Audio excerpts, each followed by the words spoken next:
इस किस्म के मॉब रूल जो किया जाता है ये बिल्कुल नहीं चलना चाहिए हमारे पड़ोस देश में। हम लोग भी बोले थे कि हमको अच्छे रिश्ता चाहिए बांग्लादेश के साथ। हम तो चाहते हैं कि बांग्लादेश में सब कुछ स्टेबल तरह से जाए। इस किस्म की चीजों दोनों देश के लिए अच्छा नहीं है और बांग्लादेशियों को भी काफी तकलीफ देते हैं। तो हम चाहते हैं कि वहाँ शांति समाधान आ जाए। कि इस किस्म के मॉब रूल जो किया जाता है ये बिल्कुल नहीं चलना चाहिए हमारे पड़ोस देश में।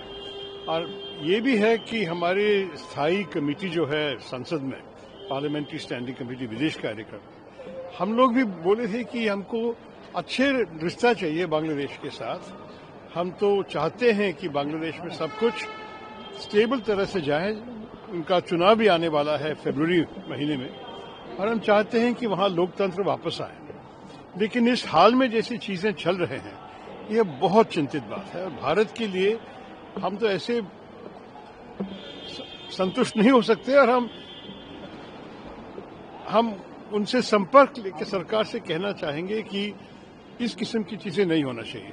एक उदाहरण आपको दे दूं तो बांग्लादेश के लोग चाहते थे कि वीजा ज्यादा मिल जाए भारत को आने के लिए। सब लोग आना चाहते हैं या मेडिकल अपॉइंटमेंट्स के लिए या लोगों से मिलने के लिए, शॉपिंग करने के लिए, जो भी है।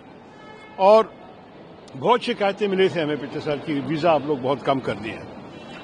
अब तो हम वीजा को नॉर्मलाइज कर रहे थे और देखिए कल की ये दुर्घटनाओं के कारण हमारे 2 असिस्टेंट हाई कमीशन वीजा देने बंद करना पड़ा। तो इस किस्म की चीजों दोनों देश के लिए अच्छा नहीं है और बांग्लादेशियों को भी काफी तकलीफ देते हैं। तो हम चाहते हैं कि वहाँ शांति समाधान आ जाए। सर, बिहार के मुख्यमंत्री नीतीश कुमार ने सर एक मुस्लिम महिला का हिजाब खींचा है। देखिए उस विषय पे हम सब जानते हैं। हम जो मुस्लिम महिलाओं और सारे महिलाओं को सम्मान देना चाहिए उसके अनुसार ये ठीक नहीं था। मैं उससे ज्यादा नहीं कहना चाहता। कहा है कि प्रियंका गांधी को ब्लॉक कर दिया गया, उनको बोलने नहीं दिया गया है पॉल्यूशन के ऊपर। देखिए आपको पता है कि उनके तरफ से कुछ और बोला जा रहा है। मैं तो ये नेतृत्व के चर्चे में तो भाग नहीं ले सकता हूं, इससे मैं नहीं बोल सकता हूं कि क्या हुआ है। मैं खुद ये वायु के पोल्यूशन के बारे में बोलना चाहता था क्योंकि मैं 10 साल से अभी दिल्ली में एक राउंड टेबल चला रहा हूं वायु पोल्यूशन के बारे में। और हम लोग एमपी लोग को बुलाए थे, पब्लिक हेल्थ एक्सपर्ट्स को बुलाए थे, डॉक्टर लोग को बुलाए थे और मंत्रियों भी आए कि इस विषय पे कुछ करनी चाहिए और कुछ नहीं, मतलब क्लियर एक्शनेबल पॉलिसी चाहिए था हमें। तो मैं भी बोलने के लिए तैयार था, सुनने के लिए भी तैयार था। अगर इस बार नहीं हुई तो मेरी इच्छा है कि अगली बार जब हम बजट सेशन में हम शामिल हो जाएंगे इस विषय पर चर्चा होना ही चाहिए, अवश्य होना चाहिए। मल्लिकार्जुन खड़गे ने कहा है सर कि जी राम योजना जो है वो गरीबों के लिए नहीं है।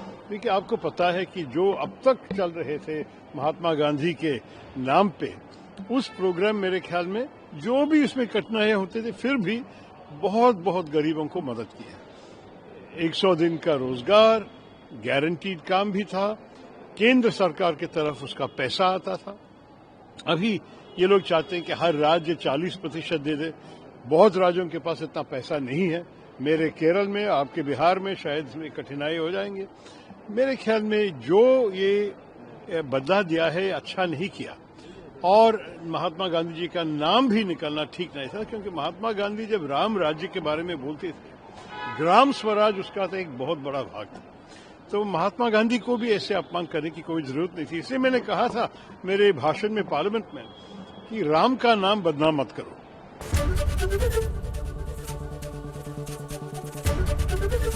एबीपी गंगा, खबर आपकी, जुबान आपकी।